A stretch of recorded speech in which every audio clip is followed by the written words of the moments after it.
ये उसका मतलब उसका दिल जो है वो बहुत ज़्यादा अच्छा है। तो आप लोगों की लव स्टोरी कैसे चालू हुई? थोड़ा बताओ हमें भी। अस्सलामुअलैकुम, खुशामदीद सभा की जहाँ में आप सबका स्वागत है।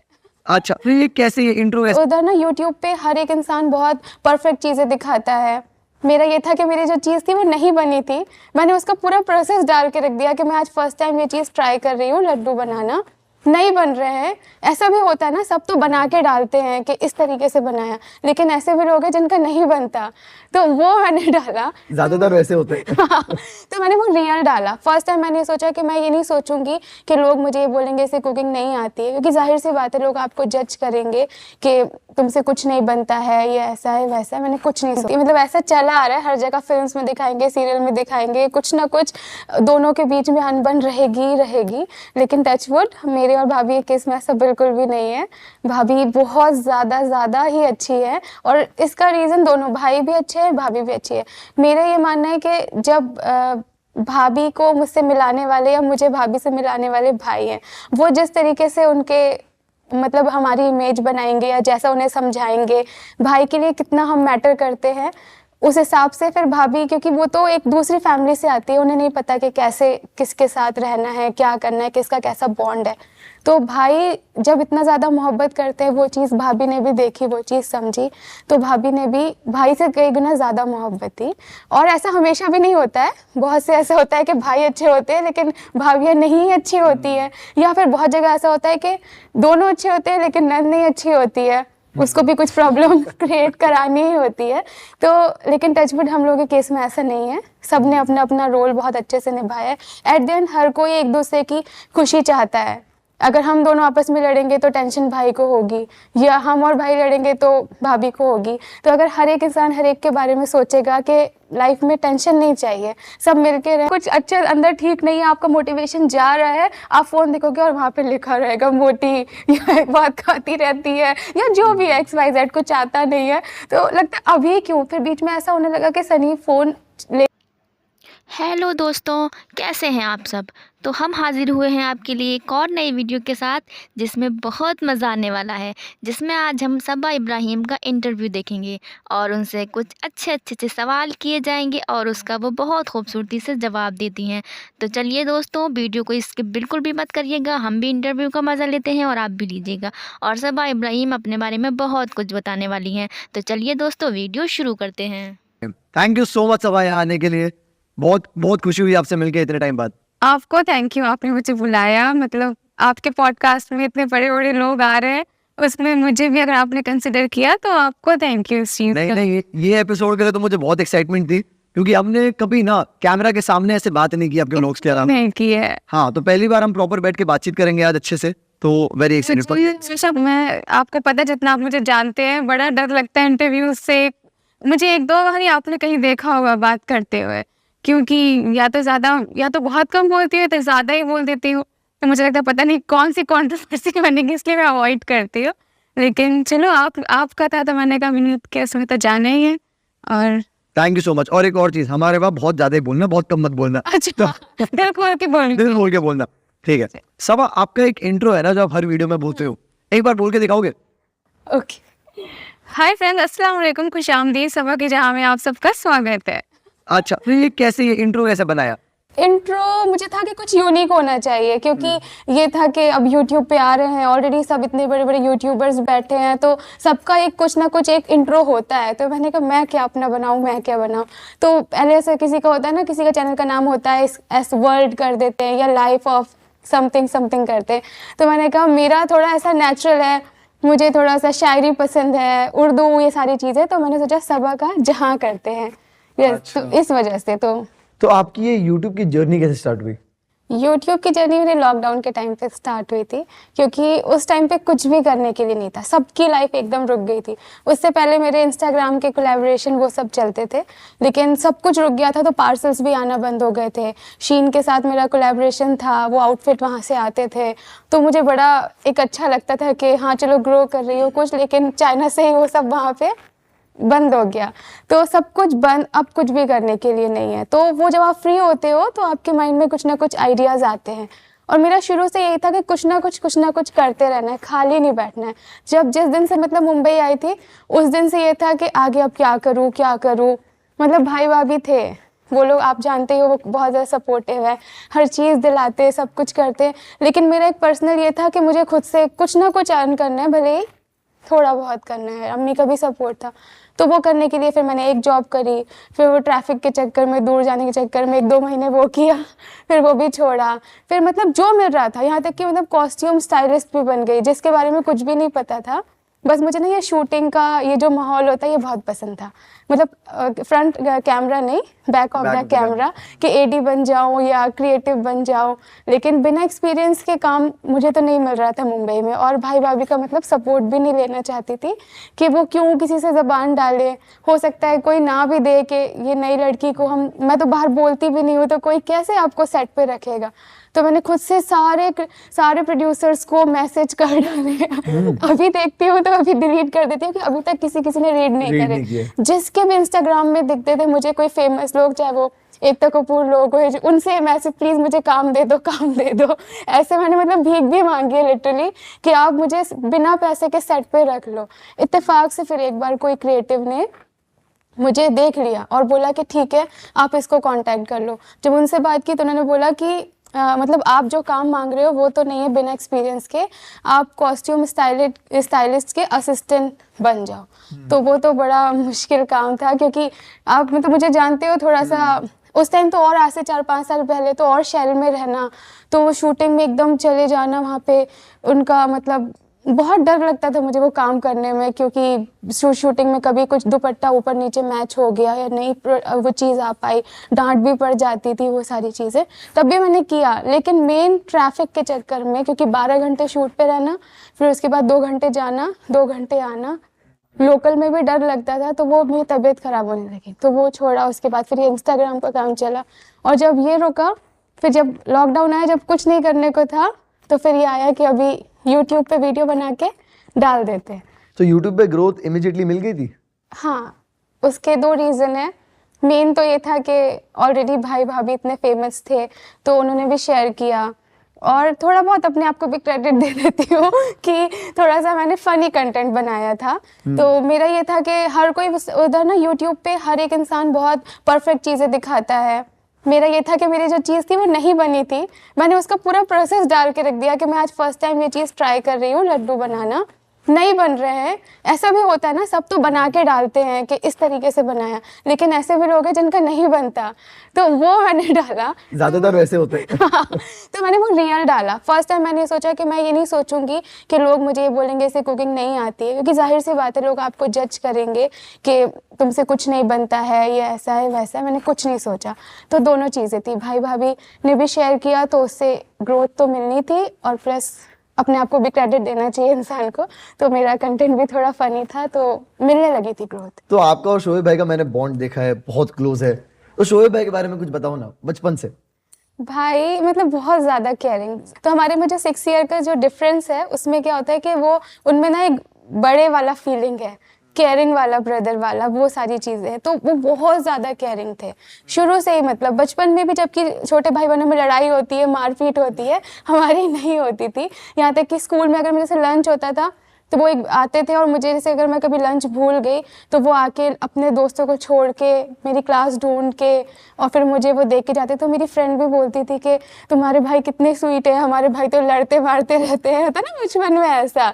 लेकिन भाई बचपन से ही बहुत ज़्यादा केयरिंग है हम लोग की। मुझे नहीं लगता कभी ज़्यादा किसी बात पर लड़ाई हुई होगी कभी, मतलब ऐसे इतनी। मैं ही जिद्दी होंगी अगर मुझे कुछ चाहिए या ऐसा कुछ करना है। यहाँ तक कि जब मुझे साइकिल चलाना सीखना था तो वो इतने ज्यादा केयरिंग थे कि मैं चलाती रहती थी और वो पीछे से वो कैरियर नहीं होता उसका पकड़ के भागते थे उसके पीछे कि मैं गिर ना जाऊं। तो कुछ ज्यादा ही केयरिंग थे। और वो सेम अभी भी है, और आई थिंक ये तो सबके साथ है शोएब भाई, जो उनके लोग हैं उनके आसपास वाले, मेरे साथ भी वो बहुत केयरिंग है। मतलब छोटों को लेके वो बहुत ज्यादा प्रोटेक्टिव है, अभी भी ऐसे ही है। बस अभी मैंने और भी जगह बोला है कि पापा की तबीयत के बाद से वो थोड़े से और एल्डर, मतलब कहते पापा वाले थोड़े पापा जैसे फेज में हो गए कि रूहान के पापा तो वो अभी बने, लेकिन मेरे साथ कैसे एक थोड़ा सा एक होता है ना, जैसे लड़की है अपने कुछ भी परेशानी होगी, कुछ भी होगा तो पापा के पास भाग के जाएंगे। मतलब अगर कुछ भी होता है तो बेटी किसके पास जाती है, कोई भी परेशानी में पापा के पास। लेकिन पापा की तबीयत खराब होने के बाद ऐसा हो गया कि हम उनसे अपनी कोई भी प्रॉब्लम नहीं शेयर कर सकते, For the happy personal environment. Life. हाँ, क्योंकि उनको इतना ज़्यादा मतलब इश्यूज हैं, मतलब ब्रेन हैमरेज भी हुआ था, फिर प्लस बहुत सारे 2-3 सर्जरीज हो चुकी है, पैरालिसिस, ये सारी चीज़ें। तो हम लोग उनसे अपनी कोई भी बात डिस्कस करने से पहले मतलब अब सोचना क्या है, हम लोग कर ही नहीं सकते। लाइफ में कितनी भी बड़ी परेशानी आ जाए, टेंशन आ जाए, हम लोग पापा के पास जा ही नहीं सकते। और अम्मी कैसे, आपकी माँ वाला कैसा नेचर होता है कि आप अपने माँ के सामने स्ट्रांग रहते हो कि अम्मी को भी नहीं बताना है, तो अब किसके पास, तो वो सारी जिम्मेदारी ना भाई ने उठाई है। तो उनके अंदर वो बाप वाली फीलिंग भी आ गई और मेरे साथ उनका अब ऐसा रिलेशन हो गया है कि हर जगह वो खड़े हुए हैं। जहाँ जहाँ पापा की ज़रूरत पड़ती है वहाँ पे पापा है मतलब। लेकिन जो एक खड़े होना रहता है, साथ में जाना आना, आपको हेल्प करना, सपोर्ट करना, आपको गाइड करना, वो सब अब भाई करते हैं। यूजुअली टीवी सीरियल्स में हमने देखा है एंड जनरली देखा है कि नंद भाभी की बनती नहीं है, बट आप लोगों के केस में उसका टोटल ऑपोजिट है। आप लोगों का इतना अच्छा बॉन्ड, इसके पीछे कुछ हमें थोड़ी स्टोरीज वगैरह बताइए कैसे। नहीं, ये बात आप सही कह रहे हैं कि नहीं बनती, मतलब ऐसा चला आ रहा है, हर जगह फिल्म्स में दिखाएंगे, सीरियल में दिखाएंगे, कुछ ना कुछ दोनों के बीच में अनबन रहेगी। लेकिन टचवुड मेरे और भाभी के केस में ऐसा बिल्कुल भी नहीं है। भाभी बहुत ज़्यादा ही अच्छी है और इसका रीज़न दोनों भाई भी अच्छे हैं, भाभी भी अच्छी है। मेरा ये मानना है कि जब भाभी को मुझसे मिलाने वाले या मुझे भाभी से मिलाने वाले भाई हैं, वो जिस तरीके से उनके मतलब हमारी इमेज बनाएंगे या जैसा उन्हें समझाएंगे भाई के लिए कितना हम मैटर करते हैं, उस हिसाब से फिर भाभी, क्योंकि वो तो एक दूसरी फैमिली से आती है, उन्हें नहीं पता कि कैसे किसके साथ रहना है, क्या करना है, किसका कैसा बॉन्ड है। तो भाई जब इतना ज़्यादा मोहब्बत करते हैं, वो चीज़ भाभी ने भी देखी, वो चीज़ समझी, तो भाभी ने भी भाई से कई गुना ज़्यादा मोहब्बत थी। और ऐसा हमेशा भी नहीं होता है, बहुत से ऐसा होता है कि भाई अच्छे होते हैं लेकिन भाभियाँ नहीं अच्छी होती है, या फिर बहुत जगह ऐसा होता है कि दोनों अच्छे होते हैं लेकिन नंद नहीं अच्छी होती है, उसको भी कुछ प्रॉब्लम क्रिएट करानी ही होती है। तो लेकिन टचवुड हम लोगों के केस में ऐसा नहीं है, सब ने अपना अपना रोल बहुत अच्छे से निभाया है। एट द एंड हर कोई एक दूसरे की खुशी चाहता है। अगर हम दोनों आपस में लड़ेंगे तो टेंशन भाई को होगी, या हम और भाई लड़ेंगे तो भाभी को होगी। तो अगर हर एक इंसान हर एक के बारे में सोचेगा कि लाइफ में टेंशन नहीं चाहिए, सब मिलके रहें, खुश रहें, तो सब अच्छा रहता है। तो भाभी भी ऐसी ही मिल गई कि उनके दिल, आप भी अगर उन्हें जानते होगे कि बहुत वो एक मदरली फिगर वाली ना, ममता बहुत है उनके दिल में। अगर आप उनके पास जाके इतना बोलोगे कि ये परेशानी है या ऐसा कुछ है, तो उनको लगेगा कि मैं आपके लिए क्या कर दूँ। तो उनका ऐसा नेचर है। तो हम लोगों के बीच में ना वो है ही नहीं नंद भाभी वाला, वो एक जैसे भाई पापा की तरह ख्याल रखते हैं, ऐसे वो एक माँ की तरह ख्याल रखती है। फर्स्ट टाइम आप मिले कब भाभी को? मुझे लग रहा है हम लोग जब मुंबई आए थे, या हाँ मुंबई आए थे। एक तो मुझे ना थोड़ा शॉर्ट टर्म मेमोरी लॉस है, अब पता नहीं हो मेरे कोई मेडिकल रीज़न की वजह से ऐसा होता है या नहीं, मुझे नहीं पता, थायराइड की वजह से या कुछ हार्मोनल इशू के आदि चीज़ें, मतलब मुझे मेमोरी रहती है लेकिन एग्जैक्ट नहीं याद रहता कि हाँ ऐसा हुआ था। लेकिन जहाँ तक मुझे याद है कि हम लोग मुंबई आए थे और स्टेशन आई थी भाभी भाई के साथ हम लोग को लेने के लिए। तब हम मिले थे, हम लोग बड़े नर्वस थे कि अरे एक्टर है इतनी बड़ी, कैसे मिलेंगी, क्या होगा। लेकिन बहुत स्वीट थी, ऐसा लगा ही नहीं, उन्होंने इतना जल्दी हम लोग को नॉर्मल फील करा दिया था कि ऐसा लगा ही नहीं। फिर उन्होंने हमें मुंबई घुमाया, दिखाया हर चीज़ की, तो फिर वो चलता रहा। और आज सबा, मैं आपसे जब भी मिला हूँ आपके मुंह पे एक हमेशा इतनी बड़ी स्माइल होती है, पर I am sure being a creator there are certain challenges जो आप शायद पब्लिक में नहीं बता पाते हो। तो ये होता है या सिर्फ ये मेरा अजम्पशन है? नहीं, ये बहुत ज़्यादा होता है। मुझे लगता है कि ज़्यादातर क्रिएटर इस चीज़ से रिलेट करेंगे कि उसके पीछे ना बहुत ज़्यादा स्ट्रेस भी होता है और टेंशन भी होती है। और अगर आपकी थोड़ी तबीयत से रिलेटेड कोई चीज़ हो तब वो और ज़्यादा चीज़ें, जो आपकी टेंशन होती है ना, वो अगर आपकी तबीयत भी ठीक नहीं चल रही, मतलब हेल्थ कंडीशन प्लस आपका कुछ प्रोफेशनल ऐसा चल रहा है, वो दोनों मिक्स होके आपको बहुत ज़्यादा हिट करती है। लेकिन आप काम नहीं रोक सकते और आप हर वक्त सबके सामने जो आपको व्यूअर्स देख रहे हैं उनको हर वक्त आप नहीं रोक सकते। कभी कभार होता है आप अंदर से बहुत ज़्यादा मतलब फील हो गया, आप अंदर होता है ना कि आपको अपना निकालना है तो आपने वीडियो में बोल दिया। लेकिन हर कोई एट द एंड आपको हाँ हंसने के लिए देखता है, एंटरटेनमेंट के लिए देखता है। सबकी लाइफ में प्रॉब्लम्स है, अगर आप रोज़ रोज़ अपना लेके बैठ जाओगे ना तो कोई नहीं, किसी को नहीं अच्छा लगेगा। हर कोई आपको एक पॉजिटिविटी के साथ, एक मोटिवेशन के साथ देखना चाहता है। तो बहुत सारे इश्यूज होते हैं उसके पीछे, और वो सारी चीज़ें मैंने मतलब अभी ये जो आपने देखा होगा, जब मेरा ये जो मिसकैरेज का हुआ था उसके बाद बहुत ज़्यादा फेस की। उससे पहले, शादी से पहले तक सब कुछ बहुत नॉर्मल चल रहा था, और उसके बाद से सारी चीज़ें हेल्थ वाइज मेरी इस 1 साल में बहुत ज़्यादा इशू हुआ। और उसके साथ साथ यूट्यूब को कंटिन्यू करना, क्योंकि आपके पास, आपको काम तो करना ही है, आपकी यही अभी इस वक्त यही एक अर्निंग है। और अगर आप इसमें थक के बैठ गए, या आपको कोई चीज़ हिट कर गई, या आपकी नई तबीयत ठीक हो रही है, आपके पास कोई ऑप्शन ही नहीं है, आपको खड़ा होना ही है, तो वो बहुत मुश्किल हो जाता है। ये जो आपने फेस की बात की मिसकैरेज वाले, मुझे पता है आपके फैमिली पे कितना डिफिकल्ट टाइम था, आपने उससे कैसे डील किया, how did you move forward? And because बहुत सारे व्यूअर्स आपको देखते हैं, उनमें से बहुत सारे विमेन होती है, हाँ, सो आप एक तरीके से एक इंस्पिरेशन है इन सबके लिए कि हाँ सबा भी इससे मूव फॉरवर्ड हुई है, she is moved on in life. So उनके लिए आपका क्या मैसेज है कि वो अगर किसी के साथ ये अनफॉर्चुनेट इंसिडेंट होता है, so how do they move forward with their lives? ये मतलब आपने ये अच्छा क्वेश्चन पूछा, क्योंकि इसके बारे में मुझे लगता है उस टाइम के बाद से अभी 6-7 मंथ से ज़्यादा हो गया होगा, मैंने ब्लॉग में कभी भी बात नहीं की है। क्योंकि अगर आप ज़्यादा अपनी परेशानी की बात करते हो तो लोगों को लगता है सिंपैथी के लिए कर रही है। बहुत बार मेरा मन करता है कि मेरे साथ जो चल रहा है वो मैं शेयर करूँ, क्योंकि आई एम श्योर मेरे जैसे ऐसे बहुत से लोग होंगे जो इस चीज़ से गुजर रहे होंगे, जिन्हें हिम्मत चाहिए होगी। लेकिन अगर आप ज़्यादा कोई चीज़ के बारे में बोलोगे तो सबको ये लगने लगता है कि अरे इसको बस अपनी सिंपैथी चाहिए, आपको जज करने लगेंगे। लेकिन वो जो लाइफ का टाइम था वो सच में बहुत ज़्यादा मुश्किल था कि उसको अब मतलब एक्सप्रेस, अब शायद मैं उस चीज़ से निकल चुकी हूँ, मैं उसको याद भी नहीं करना चाहती वो टाइम, क्योंकि आपने सोचा ही नहीं है कि ऐसा भी हो सकता है। हाँ, मुझे थोड़े बहुत हार्मोनल इश्यूज थे पहले से, डॉक्टर के पास गए, दिखाया, उन्होंने बोला नहीं अभी आप बिना ट्रीटमेंट के कंसीव ही नहीं कर सकते हो, तो वो माइंड में आपके था। लेकिन कुछ मन बाद पता चलता है कि हाँ मतलब सब ठीक है, कंसीव भी हो गया, हार्ट बीट भी आ गई। आप नॉर्मल चेकअप के लिए डॉक्टर के पास जाओ और डॉक्टर बोले कि बेबी की हार्ट बीट आ गई है, तो वो एक अलग ही खुशी का भी मौका होता है। उस टाइम सनी भी यहाँ पे नहीं थे, तो और वो धीरे धीरे जैसे 1 वीक के बाद धीरे धीरे पता चलता है कि अब तबीयत बिगड़ती जा रही है। उसको रोकने के लिए बहुत ज़्यादा कोशिश की, सब कुछ किया, लेकिन वो नहीं हो पाया। और उस चीज़ का वो रहता है कि सनी भी वो मोमेंट नहीं वो एक्सपीरियंस कर पाया। और दोबारा मतलब जो हम गए उसको लेके कि अब चलते हैं, शायद कुछ अच्छा रिजल्ट होगा, और उस दिन ही डॉक्टर ने बोला कि अब मतलब सॉरी ये ऐसा। तो वो इसलिए वो अच्छा हुआ कि आज मैं इसमें आपसे इस बारे में बात कर रही हूँ कि इंसान को हिम्मत रखनी ही पड़ती है, उसके अलावा उसके पास और कोई ऑप्शन नहीं होता है।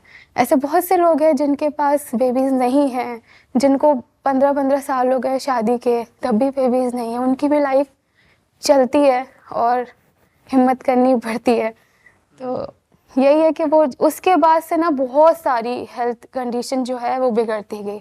वेट गेन होता है, आपको मूड स्विंग्स होते हैं, चीज़ें होती हैं, आपको व्लॉग भी बनाना है, आपको खुश रह के बनाना है, यहाँ पे अपनी सारी चीज़ें चल रही हैं, आपको मेडिसिन डॉक्टर दे रहा है, वो मेडिसिन से आपका वेट गेन भी हो रहा है, लेकिन आप वो छोड़ भी नहीं सकते हो क्योंकि डॉक्टर बोल रहा है कि वो ज़रूरी है। लेकिन आपको कमेंट्स यही आएंगे कि खाती रहती है, इतनी मोटी हो गई है, समझ नहीं रही है, मतलब वो मुझे अभी इस बारे में बात ही नहीं करनी। हाँ मतलब इसीलिए मैं अवॉइड करती हूँ कि मैं इस बारे में बात करूँ, लेकिन ये है कि आपको हिम्मत करनी पड़ती है और इसके अलावा कोई ऑप्शन नहीं है। अगर हम क्रिएटर हैं, हमने ये लाइफ चूज़ की है, लोग कहते हैं कि आप अपनी लाइफ अगर पब्लिकली दिखा रहे हो तो लोग तो आपको जज करेंगे ही, लेकिन कभी कभी लगता है कि काश कोई तो थोड़ा समझ के किसी की सिचुएशन जो लेडीज़ देख रही हैं वो काश कभी तो समझें कि इसके साथ ये भी हो सकता है। लेकिन अच्छे लोग भी हैं, सपोर्ट भी करते हैं, लेकिन कभी कभी मुश्किल हो जाता है फिर से खड़े होना। जैसे आपकी तबीयत ठीक नहीं है, आपको कोई बैक टू बैक गंदा लिख रहा है, तो फिर दोबारा वीडियो बनाने की हिम्मत थोड़ी कम हो जाती है। थोड़ा हेल्पलेस भी फील होता होगा Helpless बिकॉज आप वही कर रहे हो जो डॉक्टर आपको बोल रहा है। हाँ, और बहुत जो बार वेट मैं गेन, दवाई छोड़ दूं क्या, या घर में कोई फंक्शन आ रहा है 1 महीने के लिए दवाई छोड़ दूं क्या, शायद वेट आ जाए। और इतना ज़्यादा इशू कि एक डॉक्टर बोल रही है कि आपको ये मेडिसिन लेनी ही पड़ेंगी, दूसरी गायनेक बोल रही है ये नहीं लेना है क्योंकि इससे वेट गेन होता है, मैं आपका नेचुरल कराऊंगी। फिर अगर आपको लगता है कि कुछ आपका रिजल्ट नहीं मिल रहा है तो आप किसी के पास जाते हो, फिर वो आपको वो मेडिसिन दे रहे हैं, उस मेडिसिन से आपको मतलब इमोशनली आपकी हर चीज़, आपको ज़्यादा रोना, आपको ज़्यादा गुस्सा, आपको ज़्यादा चिड़चिड़ापन, आपको जो चीज़ नॉर्मली एक कमेंट इतना हिट नहीं करेगा जितना आपको अगर ये सारी चीज़ों के साथ हिट करेगा, लेकिन वो आपको लेना ही पड़ता है, नहीं तो फिर आप काम बंद करके बैठ जाओ और कोई रास्ता ही नहीं है। But Saba, let me tell you, आप बहुत अच्छा काम कर रहे हो, just keep doing what you doing. देखो कुछ लोग होते हैं जो कमेंट करते रहेंगे, आप जो कर लो, इन्हें इग्नोर करो और आप कंसंट्रेट करो, क्योंकि आपको प्यार करने वाले बहुत ज़्यादा है। मतलब इतना स्ट्रॉन्ग और लॉयल फैन बेस मैंने बहुत कम क्रिएटर्स का देखा है। And I know these comments hurt, but बोलते हैं ना, जब 100 अच्छे लोग होते हैं तो 2-3 ऐसे होते हैं जो थोड़े इनसेंसिटिव ज़्यादा होते हैं। हाँ, और वो 2-3 तभी हिट करते जब आपका मूड नहीं ठीक होता, और वो आपको तभी दिखेंगे जब आपका कुछ अच्छे अंदर ठीक नहीं है, आपका मोटिवेशन जा रहा है, आप फोन देखोगे और वहाँ पे लिखा रहेगा मोटी, या एक बात खाती रहती है, या जो भी XYZ कुछ आता नहीं है, तो लगता है अभी क्यों। फिर बीच में ऐसा होने लगा कि सनी फोन लेने लगे, मतलब मुझे अकेलेपन में कभी भी फ़ोन, क्योंकि उनको लग रहा था कि ये डिप्रेशन वाले लाइन में तो नहीं जा रही है, क्योंकि मेरा ये होता था कि जब भी कोई आसपास नहीं है, मुझे पता है कि नेगेटिव चीज़ होगी वहाँ पे कमेंट्स, लेकिन फिर भी मुझे जाके पढ़ना है, डीप जाते जाना है, जाते जाना है। और कोई मुझसे अगर बात भी करना चाहे तो मुझे उनको बात नहीं करना, वही चीज़ करना है। तो ये चीज़ अच्छी नहीं थी। फिर आपका रिलेशनशिप अफेक्ट होता है, आपकी बहुत सारी चीज़ें उससे अफेक्ट ओवरऑल लाइफ अफेक्ट होती है। बट इसमें आई फील एक सपोर्टिव पार्टनर का होना बहुत जरूरी है। जैसे सनी आपने बोला, मेरा फोन ले लेता था। हाँ, बहुत ज़्यादा ज़रूरी, क्योंकि एट द एंड वही आपको बोलेगा कि मुझे बेबी इतना इम्पोर्टेंट नहीं है, मुझे तुम ज़्यादा इम्पोर्टेंट हो। हमें कभी भी नहीं बेबी होगा तब भी मेरे लिए, मतलब वो मतलब इतना स्वीट है कि तुम हो ना, तुम ही मेरे लिए बेबी जैसी हो, तो मुझे इतना ज़रूरी नहीं है तुम्हारी हेल्थ से ज़्यादा। तो हम लोग मतलब होता है ना, शादी के बाद आपको इन-लॉज या फिर जहाँ से हम हैं वहाँ पे थोड़े ऐसे सोच के होते हैं ना, शादी हुई तो बच्चा फ़ौरन हो जाना चाहिए, तो वो वहाँ पे अगर मैं नहीं बोल पाती तो वहाँ पे वो जाके बोलता है। अगर कोई भी बोलेगा तुम्हारा ट्रीटमेंट चल रहा है या नहीं चल रहा है, कब करोगे, अब क्यों नहीं कर रहे हो, तो वहाँ पे वो स्टैंड लेता है कि नहीं अभी कोई ज़रूरत नहीं है, अभी नहीं करना है। तो पार्टनर का सपोर्ट होना बहुत ज़्यादा ज़रूरी है, नहीं तो मुश्किल हो जाता है मैनेज करना। वैसे सब आप हमेशा ऐसे हंसते रहते हो, कभी गुस्सा आता है आपको? ये क्वेश्चन आपको सनी से पूछना चाहिए, अम्मी से पूछना चाहिए, या फिर जो रेजा रेहान है उनसे पूछना चाहिए, उनको पता है कितना आता है। कभी कभी आता है, ऐसे ज़्यादा नहीं, कभी कभी जब कोई चीज़ सही नहीं है या कोई चीज़ एक बार बोल दी वो चीज़ नहीं हुई, वो भी जब कभी काम का स्ट्रेस होगा तो कभी कभी ज़्यादा हो जाता है, उसके बाद ऐसे ज़्यादा नहीं आता। या फिर कभी आया भी तो फिर वो रोने से निकल जाता है, ज़्यादा नहीं आता। बाहर मैंने आज तक, मुझे नहीं याद है कभी किसी को तेज़ आवाज़ में बोला भी होगा। बाहर मैं ऐसी हूँ कि अगर मुझे मतलब आप 12 आवर्स काम के लिए बुला रहे हो, अगर आप 14 भी बैठा लोगे 2 घंटा, तो मैं आपसे ये नहीं कह पाऊंगी कि नहीं मुझे जाना है। अच्छा। ऐसा है मेरा नेचर बाहर वालों के लिए, और घर पे थोड़ा सा लड़ लेती हूँ। इसका लोग कभी एडवांटेज लेते हैं? हाँ, लिया है। हाँ, हमेशा होता है ऐसा। वो अब पता नहीं, बहुत से लोग जैसे कोलैबोरेशन आते, कुछ आते हैं हमारी ये प्रॉब्लम है, ये ऐसा है, तो अब मुझे नहीं पता कि उनकी जेन्युइन है या नहीं है। मैं सोचती हूँ चलो इनके लिए इतने में भी कर दूँ, ऐसा कर दूँ, उनकी हेल्प कर दूँ।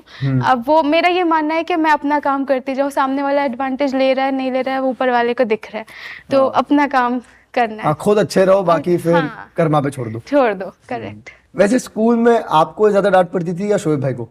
ये तो देखो राज होगा, अगर भाई को पड़ी होगी तो बताया नहीं होगा, पिट के भी आए होंगे तो नहीं बताया होगा, और मैंने भी अपना किसी को नहीं बताया होगा। लेकिन मुझे ऐसा लगता है मुझे ज़्यादा डांट वाट नहीं पड़ी है। छुट्टी करने पे अगर कभी पड़ी होगी तो ऐसे ठीक है, वरना मैं सीधी सादी थी। भाई भी सीधे थे, लेकिन कभी ना कभी उन्होंने 1-2 बार उनकी शिकायत आई है, वो भी अपने फ्रेंड के बीच में बोल गया, उनकी लड़ाई चल रही है, खुद कूद गए, तो फिर पापा को एक बार शिकायत आई थी, फिर पापा ने उनको डांटा था, मारा भी था। वैसे है ना, लड़कों का ही ज्यादा होता है यूजुअली ये टीचर से कंप्लेन वगैरह। हाँ, लड़कियों का इतना नहीं होता। लड़कियां शांत होती है। हाँ, अच्छा है। और ये शोएब भाई में जो हीरोइज्म है अभी, वो बचपन से? हाँ, जब से मैंने होश संभाला तब से देखा है उनके अंदर एक वो है कि मुझे कुछ अलग पहनना है, कुछ अलग करना है। बाल सेट करने के लिए वो रात में ना अपने सर पे पट्टी बांध के सोते थे, और ऐसे पट्टी बांध के और ऐसे पूरे बड़े इतने बाल रखे थे ना उन्होंने, तो उसको ऐसे चिपका के हाथ से और फिर तकिया में ऐसे जाते थे और पूरी रात वैसे कि सुबह बाल हिले ना। मैंने उनको देखा है, तो उनको वो बचपन से ऐसा है कि, और फिर काफ़ी लड़कियां भी उनकी स्कूल के टाइम में ना मतलब फैन थी, मुझसे आके बोलती थी मुझे तुम्हारे भाई अच्छे लगते हैं, अच्छे लगते हैं। तो वो था उनमें, मतलब बचपन से काफ़ी लोग उनको हीरो हीरो बोलते थे जब वो हीरो नहीं भी बने थे। जैसे पापा के फ्रेंड आते थे ना, तो उनको ऐसे और हीरो करके ही बोलते थे। हमारा अगला सेक्शन है रैपिड फायर राउंड, पर आपको एक चीज प्रॉमिस करनी पड़ेगी कि आप जो बोलोगे सच बोलोगे और सच के सिवा कुछ नहीं बोलोगे, क्योंकि हमारा रैपिड फायर है आपके और सनी के बीच के आंसर, और आप झूठ बोलोगे तो हमें पता नहीं चलेगा क्योंकि सनी यहाँ है नहीं। हाँ, अभी मैं कुछ भी बोल सकती हूँ। अच्छा, इस पे बोलो, मैं नहीं। जो बोलूंगी सच, और झूठ मत बोलना, कंपनी का सवाल तो है। इसलिए मैं दूर हाथ नहीं टच करके बोल रही, कंपनी का सवाल। नहीं, मैं सच बोलूंगी। ठीक है, सच बोलोगे, चलो। तो हमारा पहला क्वेश्चन है, दोनों में ज्यादा फूडी कौन है? फूडी मैं। Foodie। देखो सच बोला मैंने। साथ साथ ज्यादा फनी कौन है? फनी सनी ज्यादा है। Funny Sunny, Sunny okay. कर। ज्यादा लड़ता कौन है? ये कैसे बताऊं, मैं तो कभी नहीं मानूंगी कि मैं लड़ती हूँ। मतलब आंसर वही है ना। मैं लड़ती हूँ ज्यादा। ठीक है। फाइट के बाद सॉरी कौन बोलता है पहले? सनी। सनी। ये मेरा ये क्या, 2 मिनट में मान जाऊंगी लेकिन पहले तुम बोल दो। अच्छा, पहले तुम बोल दो। ये तो आई थिंक हर लड़की का होता है। लड़की का होता है। ज्यादा शॉपिंग कौन करता है? शॉपिंग मुझे लगता है, दिखता है कि मैं करती हूँ लेकिन सनी भी कर लेते हैं। उनका कैसा है कि मैं अगर कुछ अपना ले रही हूँ, बीच में से पीछे से जाके 1-2 टी-शर्ट उसमें रख लेना, बोलना मैं कहाँ इतना कुछ करता हूँ, तो सनी ज्यादा करते हैं। ये मैं वेरीफाई करूंगा सनी के साथ। पहले कौन उठता है? ये बड़ा मुश्किल क्वेश्चन है। दोनों लेट उठते हैं, दोनों जल्दी उठते हैं? दोनों लेट उठते हो कि हम लोग अभी ऐसा हो गया ना यूट्यूब के बाद से थोड़ा एडिटिंग में ये कर रहे हैं वो कर रहे हैं, लेकिन सनी को ज्यादा सोना होता है तो वो मुझे बोलते तुम भी अभी सोती रहो। पर ये है ना कि थोड़ा सा एडिटिंग रात में इजी हो जाता है, बिकॉज थोड़ा दिन भर पीसफुल आप, होता है। हाँ पीस दिन भर आप अपने, क्योंकि अपने लिए टाइम कैसे निकालोगे, तो सबके साथ आपने बात भी कर ली, ब्लॉग भी शूट कर लिया, अब रात में थोड़ा सा अपने एडिटिंग में सुकून से टाइम दे। तो इस क्वेश्चन के साथ हमारा रैपिड फायर राउंड खत्म होता है। चलो। मेरी सारी पोल नहीं तो खुल जाती है अभी यही। नहीं अभी तो रुक जाओ, पॉडकास्ट बचा हुआ है। अच्छा। नहीं अब स्वीट क्वेश्चन, सनी के बारे में सबसे अच्छी क्वालिटी कौन सी लगती है आपको? बहुत सारी है, अगर ऐसे बताने पे आऊंगी, लेकिन एक जो मैंने सबसे ज्यादा देखी थी कि वो किसी को भी मतलब ज्यादा ऐसे हर्ट नहीं कर सकता, मतलब बहुत कहते हैं ना उसका दिल जो है वो बहुत ज्यादा नरम है, और वो एक क्वालिटी सब में होनी चाहिए, क्योंकि अगर इसका दिल अच्छा होगा तो वो अपने किसी भी इंसान को मतलब परेशान नहीं कर सकता, फिर वो अपनी वाइफ को तो बिल्कुल भी नहीं कर सकता। नहीं, आपका बहुत ध्यान रखते हैं। बहुत ज्यादा, और मतलब फैमिली का भी, अपनी मम्मी को ज्यादा मोहब्बत करते हैं, तो जो अपनी मम्मी से भी मोहब्बत करेगा, अपनी सिस्टर से करेगा, अपनी वाइफ से करेगा, अपनी यहाँ तक कि अपने फ्रेंड्स को भी, तो इसकी ये क्वालिटी बहुत ज्यादा अच्छी है कि हर एक के बारे में सोचना, तो ये उसका मतलब उसका दिल जो है वो बहुत ज्यादा अच्छा है। तो आप लोगों की लव स्टोरी कैसे चालू हुई, थोड़ा बताओ हमें। ये यहाँ पे नहीं बताऊंगी, मेरे चैनल का कंटेंट है। जब से मेरी शादी हुई है लोगों ने मुझे कमेंट कर करके परेशान कर लिया, लव स्टोरी व्लॉग कब आएगा कब आएगा कब आएगा। अब वो अपने चैनल पे मुझे दिखा ले रहा है। ये आपके चैनल का कंटेंट है। हाँ। कोई नहीं डालेगा ये। और सनी के बारे में कोई ऐसी आदत जो आपको बिल्कुल नहीं पसंद? अभी मौका है बोल देती हूँ। मुझे ये पॉडकास्ट देखेगा फिर गुस्सा होगा। आदतें ऐसी बहुत कम है जो नहीं पसंद है, बहुत अच्छा है वो, आप सबको भी पता है, आपने देखा ही है। सिर्फ कभी कभी जज्बाती ज्यादा हो जाता है, कभी कभी हो तो मुश्किल हो जाता है थोड़ा हैंडल करना, लेकिन ठीक है वो भी कभी कभी। तो शादी के पहले और शादी के बाद क्या चेंजेस आए लाइफ में? चेंजेस ज़्यादा कुछ नहीं आए, क्योंकि जो पार्टनर होता है अगर आपका, मैं हमेशा ये बोलती हूँ कि सपोर्ट करता है, तो आपको इतना नहीं पता चलता कि बहुत चेंजेस आए। सिर्फ आपकी रिस्पॉन्सिबिलिटी थोड़ी ज़्यादा बढ़ जाती है। पहले आप अपने माँ पापा के बारे में सोचते हो, फिर अभी मतलब एक अम्मी पापा एक और ज़्यादा ऐड हो जाते हैं, तो आपके मतलब 2 पापा 2 अम्मी, एक और मतलब 2 फैमिलीज़ के बारे में आपको सबको माइंड में रख के चलना पड़ता है, एक चीज़ नहीं हो सकती है। आपको मतलब ऐसा होता है ना कि आपका दिल है, आप हमेशा अपने माँ बाप के साथ रहे हो, तो मतलब वो बैलेंस करना थोड़ा सा कभी कभी मुश्किल हो जाता है। लेकिन लाइफ एकदम, अगर दोनों समझदार हैं, जैसे मेरे इन लॉज हैं, समझदार हैं, वो समझते हैं कि हमारा यहाँ पे काम है, हम यहाँ पे रह रहे हैं, तो मेरी लाइफ में इतने ज़्यादा चेंजेस नहीं आए हैं। बस थोड़ा सा आपको हर चीज़ माइंड में, आपके बैक ऑफ द माइंड चलता रहता है कि आपको इनके बारे में भी सोचना है और इनके बारे में भी सोचना है। आपकी कितनी स्ट्रॉन्ग फैन फॉलोइंग है, इतने लोग आपको रोज देखते हैं, उन लोगों से आप क्या एक चीज बोलना चाहते हैं? उनको मैं सबसे पहले तो थैंक यू कहना चाहती हूँ, क्योंकि वो मुझे देखते हैं और मतलब बहुत ज़्यादा सपोर्ट करते हैं। उनके वजह से ही आज हम यहाँ पे बैठे हो। अगर आप मुझे यहाँ बुला रहे हैं या इतने बड़े लोगों से मैं मिलती हूँ, तो सिर्फ उनके ही वजह से है, तो मैं यहाँ तक आई हूँ। और उनको एडवाइस मैं यही देना चाहती हूँ कि लाइफ में खुश रहना बहुत ज़्यादा ज़रूरी है।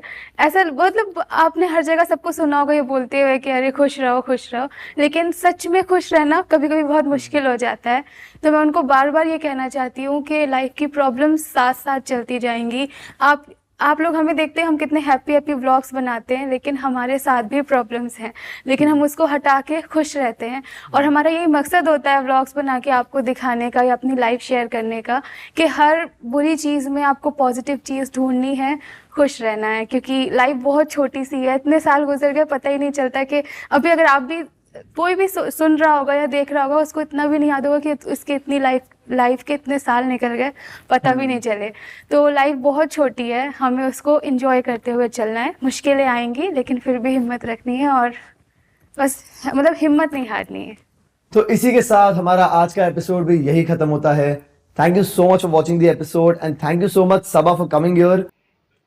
तो दोस्तों, इस इंटरव्यू के बाद हमें ये तो पता चल गया कि सबा इब्राहिम यूं ही नहीं इतने मकाम पर पहुंची हैं। उन्होंने पहले बहुत मेहनत की, बहुत स्ट्रगल किया, तरह तरह की जॉब की, बसों के धक्के खाए, उसके बाद आज वो इतनी मजबूती से एक प्लेटफॉर्म पर खड़ी हैं जिसमें वे बहुत कामयाब हैं। लोग उनको बहुत पसंद करते हैं और वो हैं भी बहुत अच्छी।